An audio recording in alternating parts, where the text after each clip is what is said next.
9 al 11, y cuando lo tengan me lo hacen saber con un amén. Amén. Damos lectura a la bendita palabra del Señor, glorificando siempre al Padre, al Hijo y al Espíritu Santo. Cuando abrió el quinto sello, vi bajo el altar las almas de los que habían sido muertos por causa de la palabra de Dios y por el testimonio que tenían. Y aclamaban a gran voz diciendo: ¿hasta cuándo, Señor santo y verdadero, no juzgas y vengas nuestra sangre en los que moran en la tierra?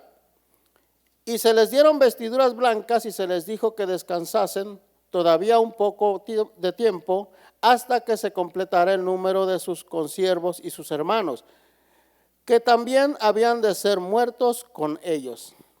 Ay, qué linda la lectura y qué interesante, ¿verdad? Ahorita nuestro hermano Damián la va a explicar más ampliamente, pero antes vamos a poner este servicio en las manos del Señor. ¿Qué le parece? Cerramos nuestros ojos, oramos al Señor. Padre, en esta hermosa mañana te damos muchísimas gracias, Dios, por esa gran bendición que nos das de estar en tu casa reunidos, Señor, con el propósito, Señor, de hablar a nuestra vida, de fortalecernos cada día, de llenarnos de tu palabra, Señor. Y la gran bendición de venir a alabarte, a glorificarte, a exaltarte, Señor. En esta mañana, Señor, ponemos todo el cuerpo de liderazgo, Señor, en tus manos para que tú los uses de una manera especial a cada maestro, cada pastor, Señor, que va a estar predicando tu palabra. Úsalo, Señor, ahí donde están con los niños, con los jóvenes y con los adultos, Señor. Habla nuestra vida, Señor. Las personas que están viendo este sermón por internet, te pedimos, Señor, que tú los ministres de una manera especial. Las personas que vienen por primera vez, Señor, tú hables a sus vidas y salgan transformados en esta mañana, Señor, oh Padre, por medio de tu palabra. Todo, Señor, para gloria y honra tuya. En tu poderoso nombre, Señor. Amén y amén. Dios les bendiga. Le damos un fuerte aplauso a Cristo. Pasamos a nuestro hermano Damián, que va a traer la palabra.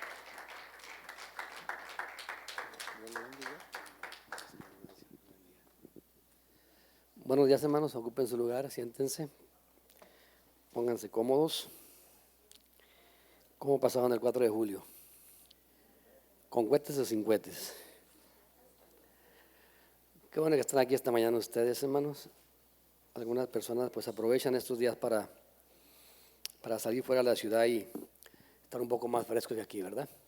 Pero bueno, qué bueno que usted vino, señor City. Vamos a continuar nosotros con este estudio que traemos de Apocalipsis, la revelación de Jesucristo. Y vamos en el capítulo 6, versículos 9 al 11. Y aquí ya empezamos a mirar los sellos que empiezan a abrirse. Este es el quinto sello, de hecho, que el Señor abre aquí, o que Juan mira que el Cordero de Dios abre estando en aquella visión en el cielo, ¿verdad? Ahora, si usted es una de las personas que le gusta estudiar la Biblia y que presta atención a lo que va estudiando, ¿verdad? Porque una cosa es leer la Biblia y otra es ir prestando atención a aquello que vamos analizando, estudiando y no comiendo, ¿verdad? Pero si usted es una de esas personas, usted se ha dado cuenta que la historia o que la redención, ¿verdad? O la historia de la redención del mundo o del ser humano se ha escrito con la sangre de todos esos mártires. Usted empieza a leer el Antiguo Testamento y no avanza mucho tiempo cuando encontramos luego ahí la historia de Faraón, ¿verdad? Que le dio por matar a todos los niños, hombres, varones que nacieran en aquella ocasión. La historia la conocemos, cuál era el propósito o el asunto de Faraón. Tenía miedo que el pueblo fuera más grande que él y dio la orden a las parteras de matar a todos los varones y que dejaran a las puras mujeres, ¿verdad? Bueno, no pasa mucho tiempo cuando vamos leyendo la Biblia, llegamos al libro de Esther y encontramos otra historia muy, muy interesante también ahí. Nos habla de un rey llamado Asuero, persa, el imperio persa, que al presente es Irán. Y este rey tenía un hombre de confianza favorito de él, ¿verdad? Llamado ¿cómo? Amán, malvado aquel Amán, quien preparó una horca para matar no solamente a los hombres, sino a todos los judíos que vivieran en esa región. O sea, un plan muy malvado, muy, muy perverso de este hombre. Y miramos la historia, claro, él terminó siendo ahorcado en la misma horca que él preparó para aquella gente. Pero usted continúa leyendo y vamos al libro de Daniel y encuentra que Daniel nos habla de un hombre llamado Antíoco Epífanes. Y este hombre durante el siglo II antes de Cristo llega a Jerusalén con un odio contra también los judíos, que no solo profanó el templo de los judíos, sino que aquella cerda que sacrificó en el templo de los judíos, sabiendo que eso era algo que ellos no hacían, hizo que aquellos hombres judíos se comieran la cerda cruda. Y cuando estos rechazaban, dice que se las metía aún por la nariz. El historiador o los libros que nos hablan a los macabeos, que muchos tienen miedo a esos libros, no tengan miedo, son libros nomás de historia. Esos libros nos narran que la sangre en Jerusalén en ese tiempo corría como un río a causa de la matanza de judíos que Antíoco Epífanes hizo en aquella ocasión. Bueno, entramos al Nuevo Testamento y rápidamente miramos la historia de Herodes, ¿recuerdan? Manda matar a todos los niños infantes con el fin de terminar o de llegar y matar a nuestro Señor Jesucristo que había nacido en aquel tiempo. Sigue usted leyendo los evangelios, va al libro de Hechos y luego encontramos ahí casi en los primeros capítulos la muerte de un hombre llamado Esteban. ¿Por qué? Porque Esteban se paró y les dijo a los judíos lo que era aquel verdadero evangelio y con aquel odio, aquellos mismos judíos que habían crucificado a Cristo, le dan muerte a Esteban, un primer mártir durante la primera iglesia primitiva. Bueno, sigue leyendo el libro de Hechos y luego llegamos al capítulo 12 y en ese mismo miramos la muerte de Jacobo, hermano de Juan, también por orden de Herodes. Fue decapitado. Y es lógico, hemos hablado ya en las semanas pasadas la historia de Policarpo durante el periodo de la iglesia de Esmirna. Policarpo, un hombre que también fue martirizado, fue quemado en una hoguera, también por ser un fiel seguidor de Jesucristo. Este murió en la hoguera el 23 de febrero del 155 después de Cristo, en Esmirna. Oró a Dios para que lo aceptara como un sacrificio aceptable delante de él. Luego entramos a la iglesia de Pérgamo.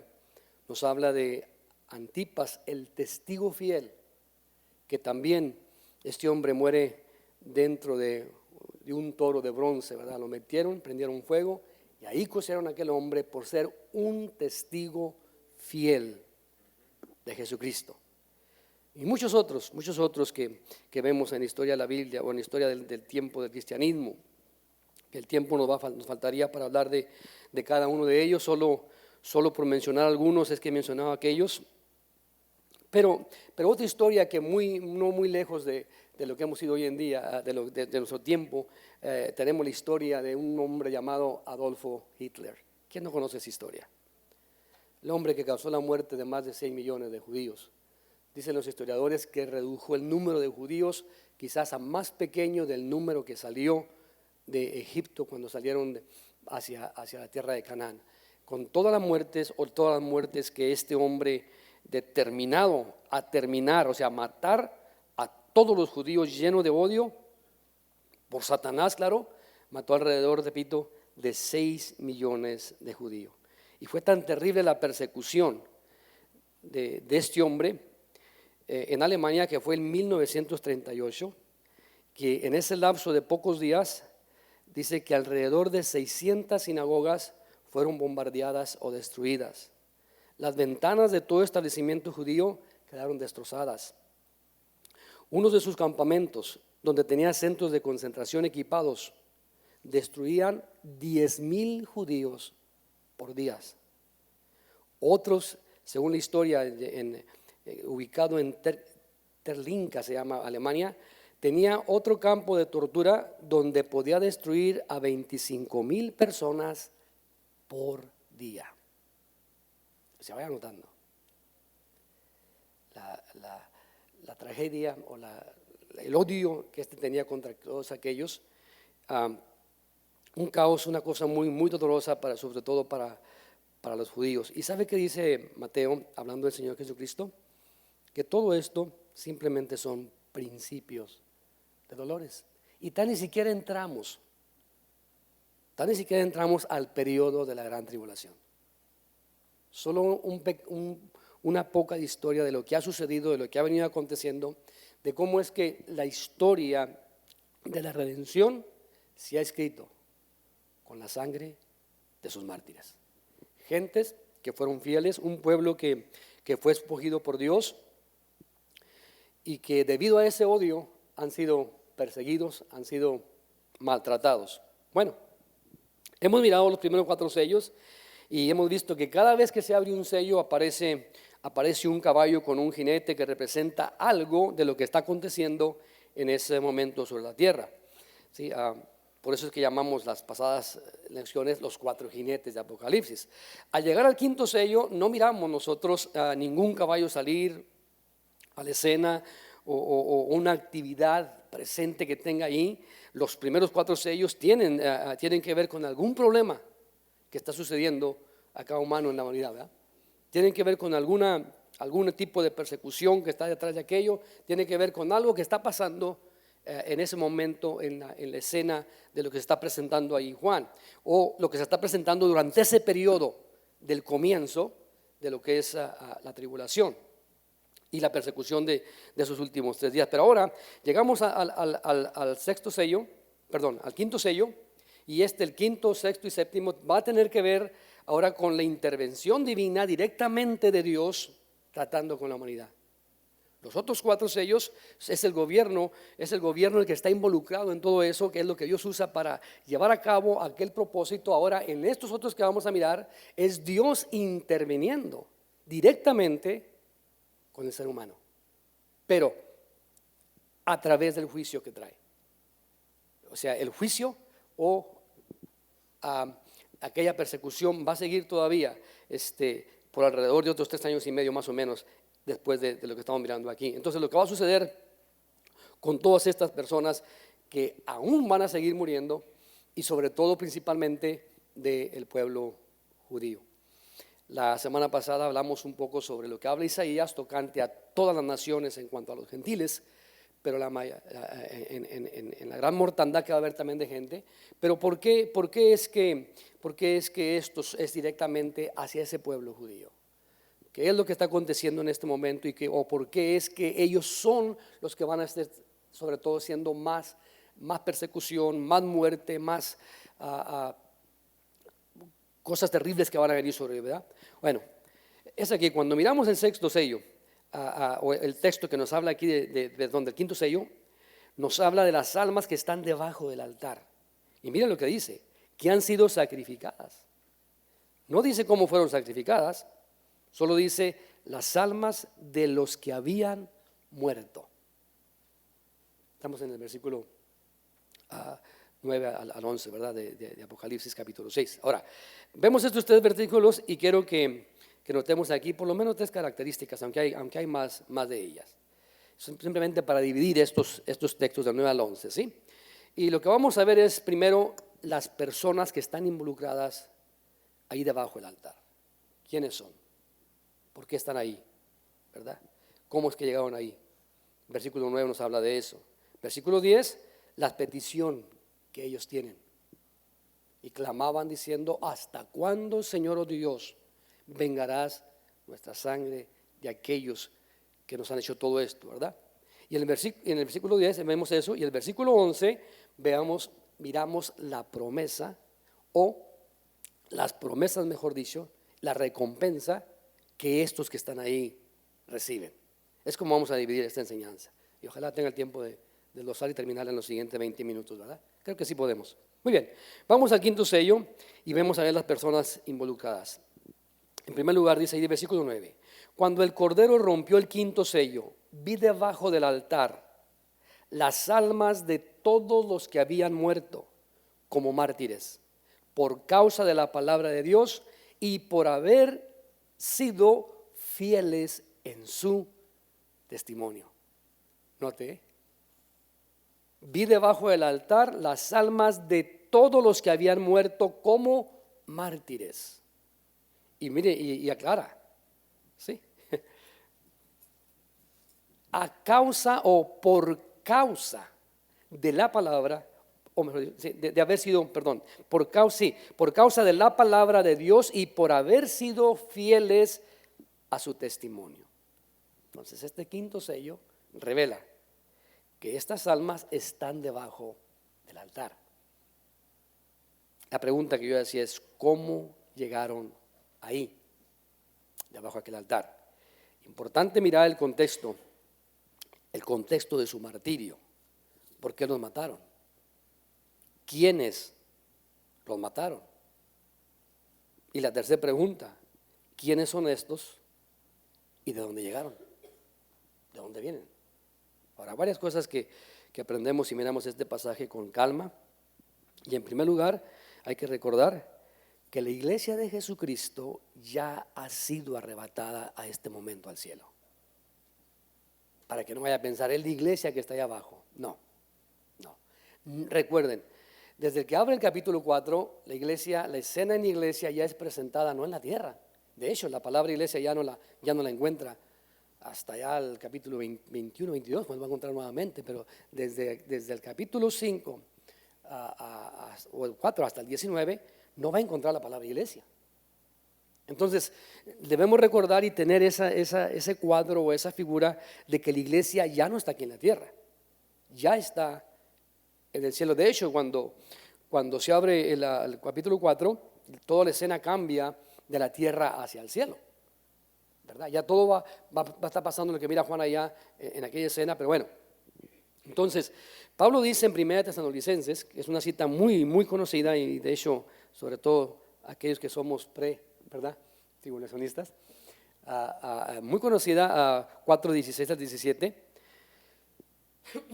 dice que no solo llevará a los santos que están vivos en ese momento al cielo, sino que los muertos en Cristo van a resucitar primero. Los muertos en Cristo, y hay que aclarar también eso ahí, porque es un punto muy importante y que más adelante vamos a ver por qué es importante todo eso.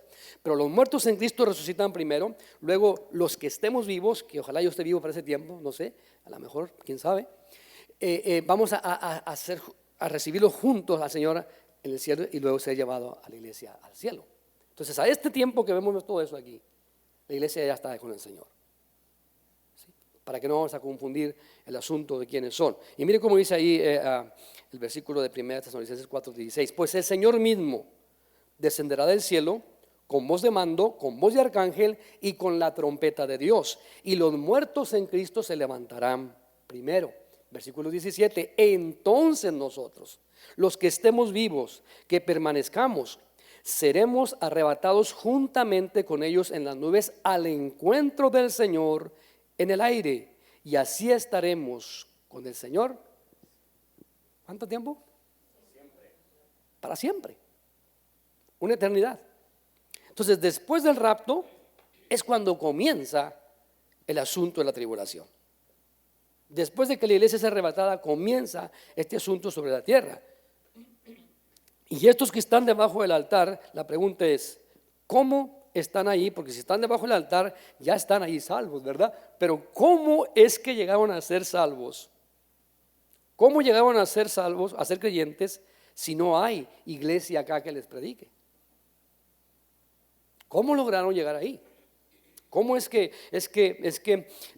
logran llegar acá cuando ya la iglesia ha estado en el cielo ya por alrededor de 3 años? ¿Cómo es que estos llegan a qué lugar? Si no hay un lugar de asamblea donde se les hable el evangelio, ¿verdad? Nota el versículo 10. Y clamaban a gran voz diciendo: ¿hasta cuándo, oh Señor santo y verdadero, esperarás para juzgar y vengar nuestra sangre de los que moran en la tierra? Note, han sido muertos, pero los que les han quitado la vida siguen todavía vivos en la tierra. Lo que da a entender que eso acaba de suceder. Todavía están aquí en la tierra vivos aquellas personas quienes los martirizaron o quienes les quitaron la vida. Ellos están allá bajo el altar, pero los que cometieron este acto de martirio aún viven. Entonces dicen ellos: Señor, ¿cuándo vas a vengar aquello? Vas a vengar nuestra sangre de aquellos que nos han quitado la vida. Entonces, mártires que durante el periodo de la tribulación han muerto. Ahora, usted va a preguntar, bueno, hermano, ¿va a haber salvación durante el periodo de la tribulación? ¿Va a haber gente que se salve? ¿Sí? Durante ese periodo de la tribulación. Porque aquí dice, ahorita vamos a ver lo que dice aquí, ¿verdad? Tocante a ese asunto ahí. Y la verdad es que sí va a haber, de hecho, el momento culminante de evangelización va a ser precisamente en ese periodo de tiempo. Cuando el Señor habla en Mateo y empieza a hablarle a sus discípulos, Señor, ¿cuándo? Dinos cómo va a ser esto y cuándo es el fin de todas estas cosas y cómo va a ser todo aquello. El Señor comienza a hablarles de lo que va a suceder y hay una parte en versículo donde dice, y entonces será predicado este evangelio en todo el mundo. Y es precisamente en el periodo de la tribulación que vamos a tener un equipo de evangelización más que el de hoy en día. El asunto de que evangelizamos para que el Señor venga y se cumpla el último salvo para que el Señor venga ya, no es en nosotros, es durante el periodo de la tribulación. Nosotros predicamos y evangelizamos porque Cristo nos envió, es la tarea, id y haced discípulos. ¿Sí? Ese es el trabajo nuestro, ir y testificar. Pero el punto culminante de esto es ahí, donde el evangelio será predicado en todo el mundo. Y no piense usted que es por TVN o por las televisiones y radios, no. Eso es nada que ver con eso. No va a ser a través de eso. Más adelante vamos a mirar precisamente el capítulo 7, cómo se va a llevar a cabo todo eso. Ahora, ¿quiénes son estos santos, verdad? Bueno, a lo que vemos aquí son los que han muerto al principio de la tribulación. Ahora usted dice, bueno, pues si hay una segunda oportunidad, ¿qué estoy haciendo aquí? Me aguanto a la tribulación y al cabo que voy a ser salvo, ¿verdad? Bueno, ¿recuerdan aquel dicho que decía el pastor antes? Atente al chile y no ponga frijoles, ¿verdad? Una vez que Dios tenga la iglesia en el cielo, ¿qué va a suceder? Va a despertar a Israel para que venga Él, ¿sí? O sea, muchos judíos vendrán reconociendo a Jesús como el Mesías precisamente en esos días de tribulación. Pablo en su carta a Romanos capítulo 11, versículo 25, 26 nos dice lo siguiente: mis amados hermanos, quiero que entiendan este misterio para que no se vuelvan orgullosos de ustedes mismos. Parte del pueblo de Israel tiene el corazón endurecido, pero eso solo durará hasta que se complete el número de los gentiles que aceptará a Cristo. Entonces todo Israel será salvo, como dicen las Escrituras. El que rescata vendrá de Jerusalén y apartará a Israel de la maldad. Esto es para despertar más que todo a Israel. Y desafortunadamente ese periodo de tiempo va a ser pues muy cruel para ellos debido al rechazo al Mesías. Entonces Israel al presente creo que tiene una ceguera parcial, ¿sí? No aceptan todavía al Mesías y de hecho lo ven simplemente como un hombre más o un profeta, ¿verdad? Pero una vez que la iglesia sea llevada, amado hermano, y termine el tiempo de los gentiles, entonces es cuando Dios volverá o pondrá su propósito principal sobre Israel. Y esta es otra manera de decir que Israel será salvo. O sea, entonces todo Israel será salvo, el remanente que quede de Israel. Porque de hecho, gran cantidad de Israel va a morir. Más adelante vamos a ir notando en cómo es que este anticristo o este personaje o todo este sistema religioso va a quitarle la vida, inspirados por Satanás sobre todo y este hombre, a muchos de Israel. Entonces muchos de los judíos durante la tribulación creerán en Cristo Jesús como su Mesías. El propósito es despertarlos a ellos. O sea, van a rechazar al anticristo. Y al momento de rechazar al anticristo, hará que la sangre de los judíos corra como ríos. Una repetición casi de lo que hizo Antíoco Epífanes, pero a un nivel mucho más grande en contra de los judíos. Muchos morirán como mártires, y estas personas cuyas almas están debajo del altar son prácticamente muchos de ellos que han muerto como mártires por su fe en Jesucristo. Entonces, fueron muertos como mártires. Ahora, cuando vamos a la escritura o cuando vemos, bueno, sí, la escritura, cómo es que estos mártires morían, por ejemplo, el capítulo 11 del libro de Hebreos nos presenta dos grupos de personas. Y dice Hebreos, cuando comienza el capítulo 11, un texto muy lindo, es pues la fe, la certeza de las cosas que se esperan, la demostración de lo que no se ve. Pero empieza a hablar el escritor de Hebreos y llega un momento en que nos da un grupo de hombres o de personas que alcanzan a recibir todas las bendiciones que Dios promete aquí en la tierra. Pero luego, seguido de eso, el capítulo 25 en adelante, nos habla, versículo 25 en adelante del capítulo 11, de un grupo de personas que no recibieron absolutamente nada de aquellas promesas. Y dice, fueron aserrados, fueron despedazados, vivieron en cuevas, escondidos, como no teniendo nada. Empieza a narrar la historia de muchas de aquellas personas que murieron también como mártires por guardar el testimonio, por guardarse fieles, cumpliendo con la obediencia al Señor. Es así que en el periodo de tribulación estos israelitas van a pasar esa muerte y con su propia sangre van a lograr entrar al cielo. Ahora, cuando vi que el Cordero abrió el quinto sello, vi debajo del altar las almas de los que habían sido muertos a causa de la palabra de Dios. Note, ¿a causa de qué? La palabra de Dios y del testimonio que habían mantenido. O sea, el testimonio que se habían guardado fieles, se habían guardado firmes. Ahora, usted dice, me espero a esos días, hermanos, y una gripa lo aparte del Señor. Imagínense una persecución de esas. A veces un dolor de muela. ¿Vas a renegar del Señor? A veces una simple prueba que nos pone el Señor a decir nomás porque empezamos a tirar patadas de ahogado y a criticar toda la iglesia y al pastor y al resto de la congregación y no es ni siquiera estás en una persecución de esta índole. ¿Tú crees que vas a ser fiel durante ese periodo de tiempo?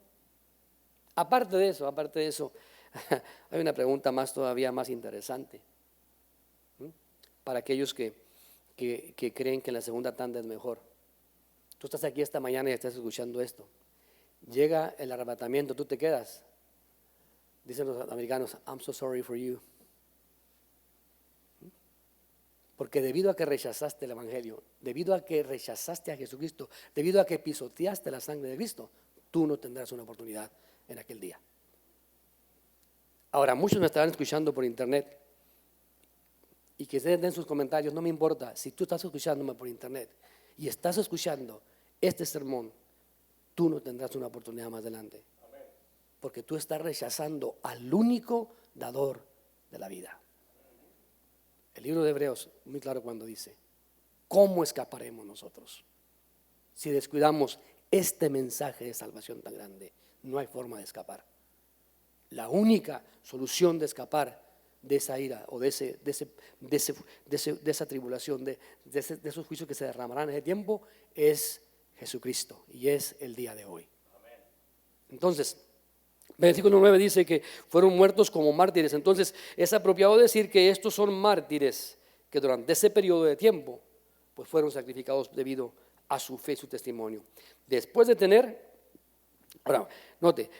nosotros acá en los otros sellos una guerra, una hambruna, pero comienza con una paz falsa, ¿verdad? Comienza con el anticristo una paz falsa, una paz que es falsa, que solamente dura un periodo de tiempo muy corto, que llegará, convencerá a Israel y va a quitarle de todos sus enemigos, lo va a proteger durante ese periodo de tiempo, mientras terminan toda la construcción del templo, mientras hacen todo lo que va a hacerse, y una vez que aquello termine, entonces Él se sentará como Dios.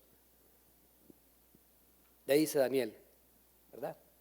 Cuando veamos esta depravación desoladora, entonces comienza el verdadero caos sobre la tierra.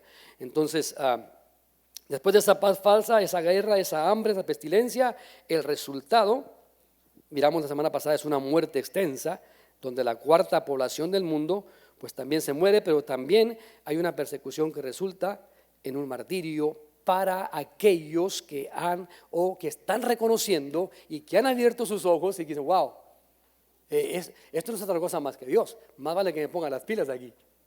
Entonces, debido a mantener ese testimonio fiel en ese periodo de tiempo, vas a ser perseguido. A tal grado de quitarte la vida. Ahora, se oye muy, muy simple así el asunto acá, ¿verdad? Pero ¿alguno de ustedes ha estado en alguna persecución así? Miramos películas así de cómo persiguen y que, bueno, nada de eso se asimila, mi hermano, a lo que realmente va a estar sucediendo en esto. Ahora, quiero regresar un poquito a Mateo capítulo 24 para dar un poquito sobre eso, porque quiero que tenga esa perspectiva clara y abierta de este panorama completo de lo que estamos mirando aquí nosotros. Y tener eso en mente bien claro. Regrese a Mateo 24, ¿ok? Mateo 24, y vamos a ver el flujo que corre Mateo 24 aquí, muy similar con lo que estamos viendo aquí nosotros esta mañana.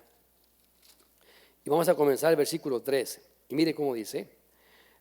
Ya veamos nosotros, ¿verdad? Que ellos hacen una pregunta, ¿cuál es la señal de tu venida y el fin de este siglo? ¿Cuándo será el fin de todo esto? ¿Cuándo termina todo esto, por decir así? ¿Cuándo viene esta justicia eterna? Están preguntando los discípulos. ¿Cuándo será destruido el pecado? Prácticamente es lo que están preguntando. Llegamos al versículo 5 y dice, mirad, que nadie os engañe, porque vendrán muchos en mi nombre diciendo yo soy el Cristo, y engañarán a muchos. Y esa es una referencia precisamente a la paz falsa de apertura de esos sellos donde se presenta ese hombre o ese personaje en el caballo blanco que aparentemente es Jesucristo, ¿verdad? Y que va a establecer una paz fabricada, manufacturada, artificial. ¿Por qué? Porque no es verdadera, se va a acabar esa paz. Y de hecho, ese periodo de tiempo va a haber una prosperidad de que toda la gente va a tener suficiente dinero para vivir. Entonces, este personaje en la tierra sí van a decir, este cuate tiene que estar inspirado por Dios. Y vaya que sí, es inspirado por Dios, pero para destrucción. Para destrucción, ¿verdad?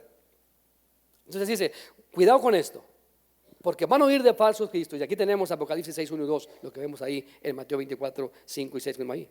Después el versículo 6 dice, y oiréis de guerras y rumores de guerras, y viene el caballo rojo. Apocalipsis 6, 3 y 4. Muy similar, muy parecido de esto. Inmediatamente después del caballo blanco, viene ese caballo rojo. Versículo 7 dice, se levantará nación contra nación y reino contra reino, y habrá pestes y hambres. Eso está diciendo Jesús en Mateo capítulo 24. Habrá pestes y hambres. Hablamos un poquito sobre las pestes y hambres, de cómo hacer aquello. Apocalipsis 5 y 6. ¿Sí? El caballo negro. Luego, versículo 7, parte B, la parte segunda, dice, y terremotos en diferentes lugares, y todo esto es principio de dolores. Note, tal ni siquiera es el fin, es el principio de aquello que va a venir. Ayer escuché que hay un terremoto aquí en Phoenix. ¿Tembló Phoenix, hermano? Sí. Pero viene de California más que todo, ¿no? Pero también aquí tembló, creo, dicen. Yo no sé, bueno, yo no estoy de aquí, no sé si tembló, ¿verdad? Pero dice que también se sacudió aquí en Phoenix una réplica de lo que pasó en Los Ángeles, ¿verdad? Bueno, sabe que este tipo de terremotos nada que ver con lo que va a haber aquel día. Porque ese terremoto que va a suceder va a mover aún el eje de la tierra. Hoy hablamos de eso, ya vamos a llegar allá más adelante, de lo tremendo que va a ser todo aquello. Apocalipsis 8:9. Después llegamos al versículo 9, y mire el versículo de Mateo 24, dice, entonces os entregarán a tribulación y os matarán. Lo que estamos viendo hoy en día aquí, Apocalipsis capítulo 9. Cristo dijo todo esto mucho antes de que Juan escribiera esto. Entonces es el mismo mensaje que Cristo trae a ellos acá, que Juan nuevamente lo recibe y lo está compartiendo acá. Y os matarán y seréis aborrecidos de todas las gentes por causa de mi nombre. Ahora, si usted cree que el odio contra la iglesia o los cristianos hoy en día es fuerte, espérese esos días, va a ser peor. No se espere, no se espere, no. No se espere, no. No hay que esperar esos días, ¿verdad? Pero cuando estos días lleguen, será peor, hermano. El odio y la rabia contra peor. Y lo que vemos aquí exactamente, Apocalipsis 6:9. Observe cómo esto va tan paralelo con Apocalipsis capítulo 6. O sea, las almas que están debajo del altar en el quinto sello están ahí simple y sencillamente porque fueron muertas, fueron matadas, fueron martirizadas. Eso es precisamente lo que sigue. O sea, a los desastres naturales, a la pestilencia, a la mortandad, a las plagas. O sea, a la que dice, todo eso termina con la cuarta población del mundo, los primeros 4 sellos, pero luego es seguida por una persecución. Ya ha muerto la cuarta parte de la población del mundo. ¿Cuántos billones de personas hay en el mundo? No sé, pero hay bastantes. Cerca de 8.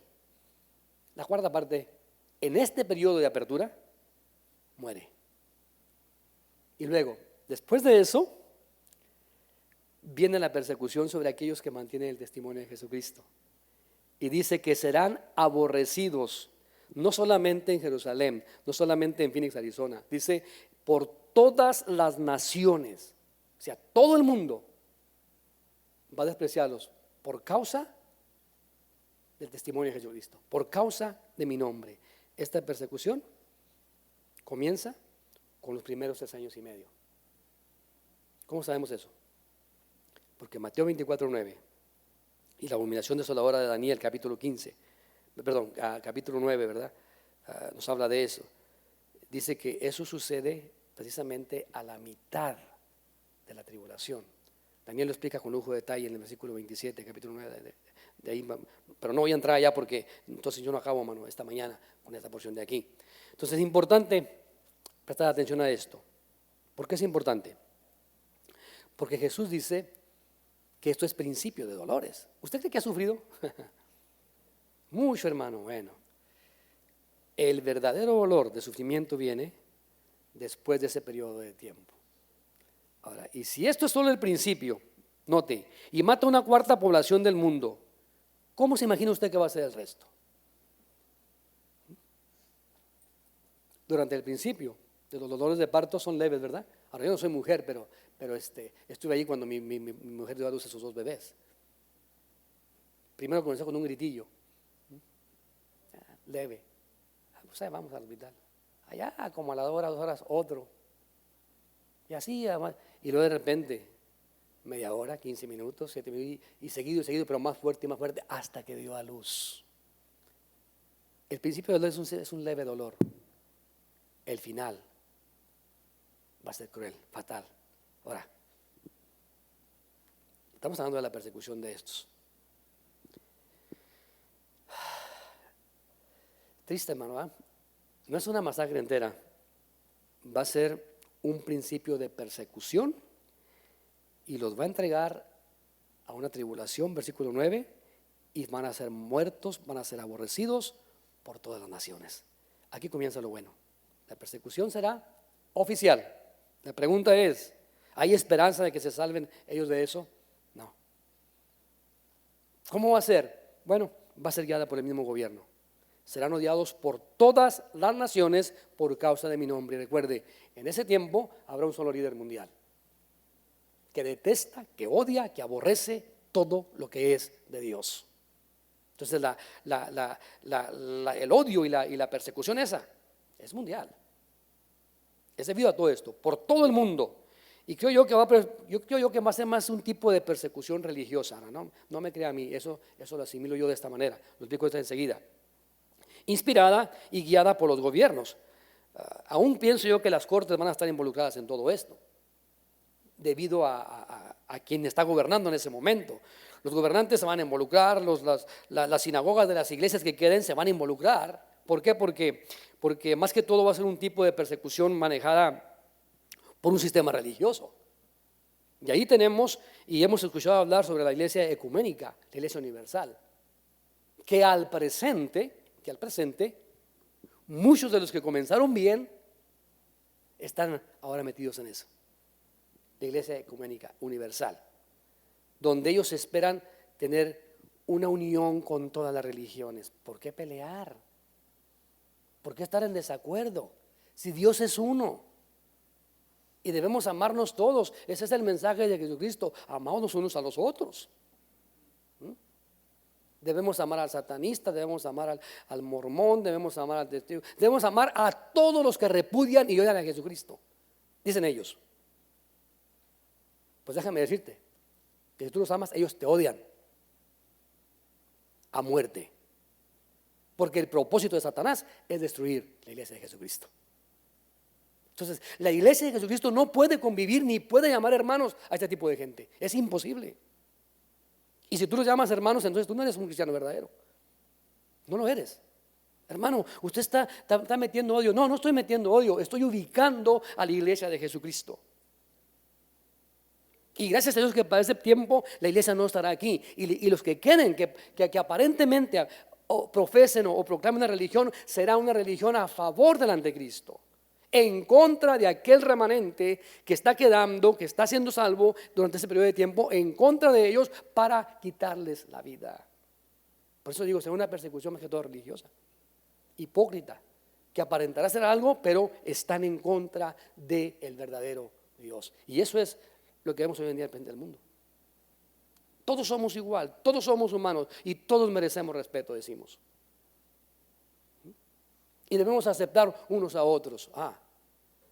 O sea, yo puedo aceptar lo tuyo, pero tú no puedes aceptar lo mío. Qué cosa tan curiosa, ¿verdad? Es que no hay necesidad de hablar de Dios, hombre, ¿para qué? Seamos todos hermanos, seamos amigos y que el mundo rode, dijo aquella señora, ¿verdad? El que va a rodar va a ser tú, junto con el mundo. Ahora, hermano, ¿pero por qué dice que va a ser religioso? Porque Apocalipsis 17:6 dice que la iglesia falsa, la ramera, se embriagará con la sangre de los mártires. Entonces va a ser una persecución religiosa, satánica 100%. Y eso se pondrá peor, amor, hermana, a medida que avanzamos. Entonces, la pregunta, ¿cómo fueron salvos estos si no hay muchos cristianos en la tierra durante ese periodo de tiempo?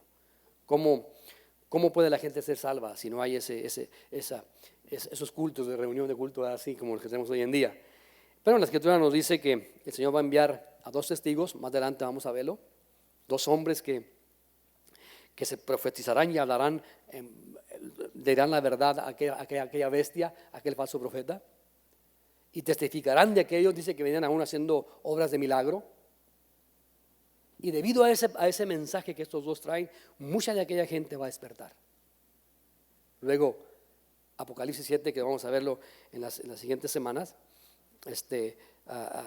nos habla de un grupo de personas, 144,000 señalados, preparados, escogidos, sellados, para que durante ese periodo de tiempo ellos estén anunciando el Evangelio de Jesucristo. Y aunque el mismo diablo se oponga e inspire a toda esta gente a quererlos tocar, no podrán tocarlos, porque traen un trabajo especial, porque tienen un sello sobre sus vidas, una protección divina, y ellos no cesarán de hablar ese mensaje de Jesucristo, y miles y miles y miles de almas llegarán también a conocer a Cristo durante ese periodo de tiempo. Dos grupos. Estos dos profetas, más adelante vamos a verlo, capítulo 11, cosas así, donde les quitan la vida, pero traen un trabajo único, específico, pero a los otros 144,000 nadie podrá tocarlos. Y ahora, llegaremos allá. No son testigos de Jehová como algunos creen, ni tampoco adventistas de los últimos días, no. Son judíos escogidos precisamente de cada tribu de Israel. Entonces veremos esto y tendremos más tiempo para verlo allá, pero durante ese periodo de tiempo tendremos esa evangelización durante los 7 años de tribulación, donde muchos serán salvos, ¿verdad? Entonces, luego hay alguien más, leí sobre el doctor Henry Morris, y trae un comentario sobre esto. Habla de estos 2 testigos, habla de los 144,000, pero él dice, tengo una tercera opinión, dice él. Habrá también testigos silenciosos. Y explícame, me gustó, dije, ¿silenciosos? ¿Quiénes son esos? ¿Puede haber un testigo silencioso? Hable no de su nombre, nomás diga qué vio, ¿verdad? Bueno, él dice que estos testigos silenciosos van a ser muchas de las personas que convivieron con cristianos, convivieron, los oyeron hablar, los oyeron escuchar, miraron sus Biblias. Esas se van a quedar aquí. Irán a sus casas, buscarán esas Biblias, comenzarán a leer y a mirar y a ver lo que está sucediendo y van a entender el mensaje de Jesucristo. Y saldrán y dirán a otros lo que han encontrado. Y debido a eso van a ser encontrados.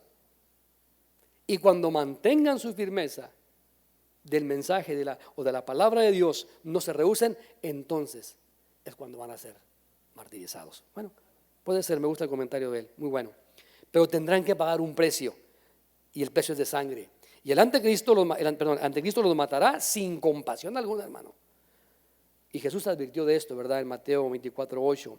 Y todo esto es principio de dolores, entonces los arrestarán, los perseguirán y los matarán.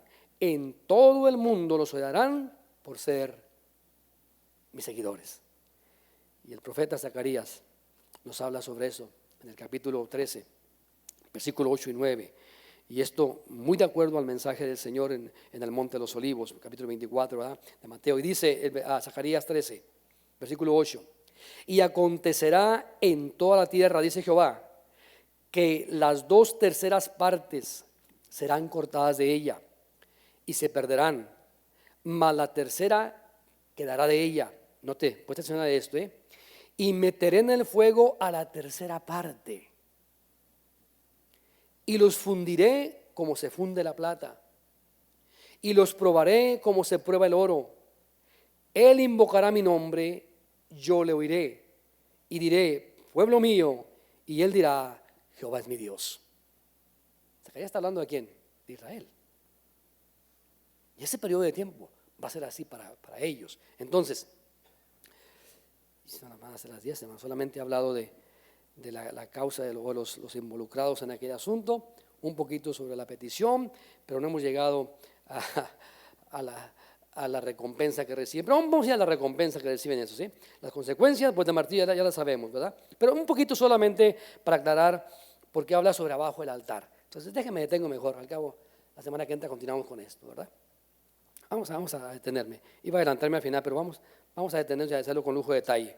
Vi debajo del altar las almas, o sea, la consecuencia del martirio que están pasando. Y vemos el versículo 9, todos los que habían muerto como mártires por causa de la palabra de Dios y por haber sido fieles a su testimonio. Ahora se describe que están debajo del altar. La pregunta aquí es, ¿cuál altar? Ahora, cuando usted abre el capítulo 6 de Mateo, vamos a darnos cuenta, de hecho 4 o 5, habla de ese altar, habla de un trono, 24 tronos, habla de todo lo que está ahí presente, ¿okay? Bueno, aquí menciona un altar, ¿verdad? Debajo del altar. ¿Cuál es ese altar? Es la pregunta de esto. Creo que se refiere al altar de incienso. ¿Cuál es ese? Bueno, ahorita le voy a decir por qué.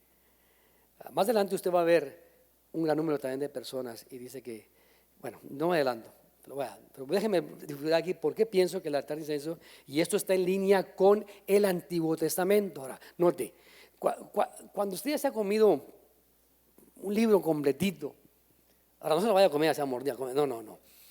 Digo, cuando lo ha leído completo una y otra vez, le voy a decir qué hago yo. No lo haga usted, ¿verdad? Si no quiere, no lo haga. Pero, por ejemplo, si a mí me dice, pastor, quiero que prediquen del Evangelio de Juan. El Evangelio de Juan tiene 21 capítulos, ¿correcto? Bueno, yo divido en 3 partes aquel Evangelio, 7, 7 y 7. Los primeros 7 versículos me paso 3 meses leyéndolos una y otra vez, durante todos los días. Cuando termino 3 meses, vengo con el 14 del 7 al 14, 3 meses leyéndolos. Termino esos otros 3 meses leyendo del 14 al 21.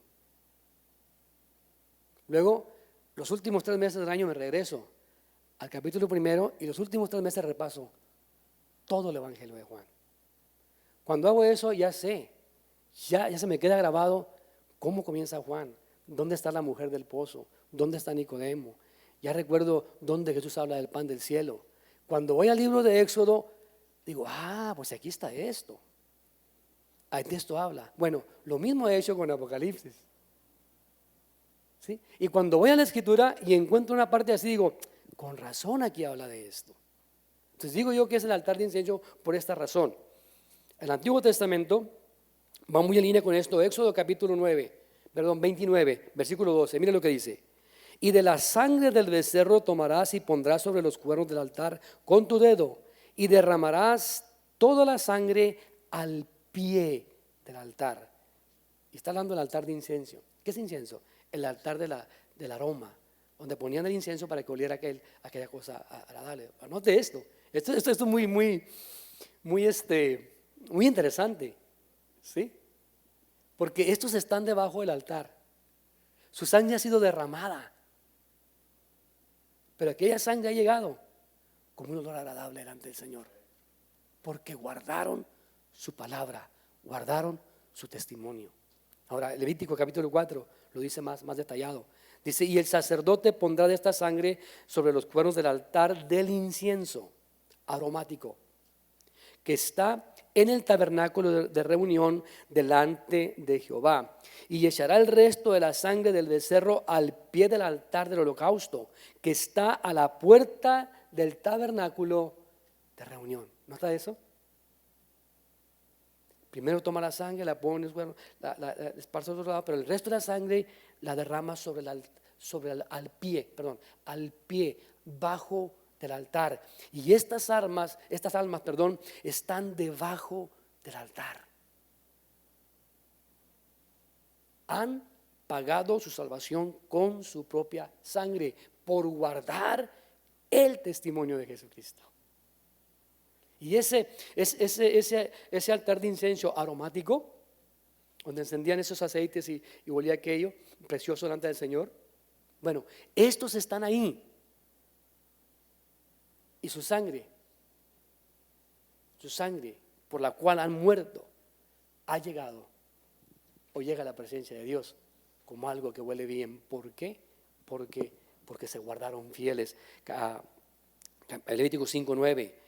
Y rociará de la sangre de la expiación sobre la pared del altar, y lo que sobrare de la sangre lo exprimirá al pie del altar. Y lo mismo que dice es expiación. Y esa palabra, pues podríamos entrar ahí, pero no hay necesidad, porque la expiación es otra de las mandatos o órdenes que Dios le da a Israel en cuanto a aquellas 7 fiestas que tiene que celebrar. Entre esas viene la de la expiación.